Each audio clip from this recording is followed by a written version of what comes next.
حکومت کا زوال شروع ہو گیا ہے۔ یہ آیت اللہ باقر النمر یہ اس وقت کی بہترین انقلابی شخصیت تھی۔ آپ جانتے ہیں ان کا قصور کیا تھا؟ ان کی خطا کیا تھی جس سے میڈیا نے تو بہت کچھ کہہ دیا، اور قاعدے سے تو یہاں پر ایک یوم دعا کا پروگرام ہونا چاہیے تھا، لیکن بہرحال آپ تشریف رکھیے گا، ابھی اس کے بعد جمعے کے بعد مجلس ہوگی یوم دعا اور یوم مجلس سے ترحیم کے حوالے سے، تاکہ جو شہید ہوئے ہیں خاص طور سے یہ آیت اللہ اور ان کے چند ساتھی، سب کی بات میں نہیں کہتا، شاید اکا دکا ان کی بہترین ساتھیوں، بقیہ تو ان لوگوں نے حرج مرج کر دیا، ملا دیا ہے، تاکہ لوگوں کو بدنام کر سکیں کہ دیکھو ان کا تعلق ان سے تھا، ان کا تعلق ان سے تھا، ان کا تعلق ان سے تھا۔ چونکہ کبھی بھی دشمن جب گیم کھیلتا ہے تو صحیح اور غلط کو ملا کر کے کھیلتا ہے۔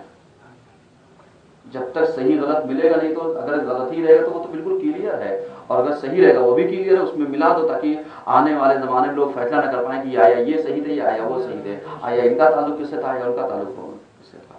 آپ جانتے ہیں یہ آیت اللہ باقر النمر جو تھے یہ سن 1959 میں پیدا ہوئے اور ایک علمی گھرانے میں پیدا ہوئے، سمجھ رہے ہیں، اور ان کی شخصیت ایک انقلابی تھی۔ ان کی چند مانگیں تھیں۔ مانگیں کیا تھیں؟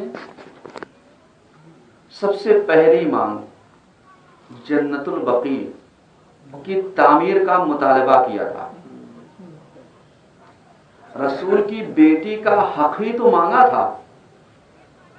الفاظ بدل دے رہا ہوں، بہت سارے لوگوں نے ابھی اس سے پہلے جو پروٹیسٹ وہاں پر یعنی پھول باغ میں ہوا تھا، وہاں پر جتنے بھی مقررے تھے، چونکہ موقع بہت کم تھا، جتنے مقررے تھے وہ یہ تھا کہ انہوں نے جنت البقیع کی تعمیر کی تھی۔ ایک نان مسلم کیا جانے جنت البقیع کیا ہے؟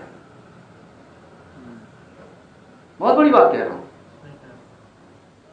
بھائی، انہوں نے جنت البقیع کی تعمیر کا مطالبہ کیا تھا، اب غیر مسلم کیا جانے جنت البقیع کیا ہے؟ آپ یہ بتائیے، جس مسلمان کا ہم کلمہ پڑھتے ہیں اس کی بیٹی کے مزار کو اٹھا دیا ہے، اس کی تعمیر کا مطالبہ کیا، تو یہ مجرم ہیں۔ اگر ایسے بتلاؤ گے تو لوگ تمہارے ساتھ ہوتے چلے جائیں گے۔ یعنی آپ غور و فکر کیجیے کہ جس رسول کا ہم کلمہ پڑھتے ہیں اس کی بیٹی کے انہوں نے مزار کو اٹھایا ہے اور اسی کی تعمیر کا مطالبہ کیا، یہ مجرم ہے؟ القاعدہ سے ان کا تعلق ہے، دہشت گردی سے ان کا تعلق ہے۔ آپ غور و فکر کیجیے صاحب، نہیں، آپ جا کر یہ پڑھیے گا، یہ جو آل سعود ہے، یہ سعود نامی گنڈا بدماش تھا، یہ بہت بڑی وقت نہیں میں تحریر کروں، یعنی یہ جو ترکیہ ہے، ٹرکی کنٹری جو ہے، اس میں جب حکومت عثمانیہ چل رہی تھی سن 1925 سے پہلے کی بات بتا رہا ہوں، حکومت اسلامیہ اتنی مضبوط مسلمانوں کی حکومت تھی کہ مطلب کوئی اس کے مقابلے میں نہیں تھا۔ تو یہ جو سعود تھا یہ تھا کمبخت یہودی، اور اس کی عربی بہت اچھی تھی، تو اس نے سوچا ہم حکومت کیسے کر سکتے ہیں۔ اس نے کیا کیا، وہاں پر ایک وہ کیا کہ ارے تم لوگ زبردستی کر رہے ہو، حکومت اسلامیہ سے نکل کر کے اور ہم لوگ سعودیہ کا بٹوارا کرتے ہیں، اس لیے کہ یہ تو غیر عرب ہے، عرب اور عجم کی تضاد کو پیدا کیا، یہیں سے جھگڑا پیدا کیا، اور اس کے بعد آ کر کے سعودیہ میں اس لیے انہیں آل سعود کہا جاتا ہے۔ جا کر کے پڑھیے گا کہ جو ان کی نسل چلتی چلی آئی ہے یہ اس سے ہی آئے ہیں، تو یہ تو پوری گنڈا موالی خاندان تھا ان کا۔ جا کر کے میں نہیں کہہ رہا ہوں، آپ جا کر کے گوگل وغیرہ سرچ کیجیے گے، میری آواز نہیں کہ یہ مولانا نے کہیں سے الزام لگا دیا ہے، الزام نہیں لگایا جائے، یہ پوری ہسٹری پڑھی ہے، یہ ساری چیزیں تحقیق کیجیے کہ ان کا تعلق کیا تھا۔ اب گنڈے موالیوں کے خاندانوں سے اور کیا توقع کی جا سکتی ہے کہ وہ رسول کے مزار کو بھی ڈھائیں گے؟ ورنہ آپ بتائیے اس سے پہلے رسول کا مزار ڈھایا گیا ہو تو آپ بتا دیجیے، چاہیے غور کیجیے گا رسول کے مزار کو کب ڈھایا ہے۔ یہ جب سعود نام کے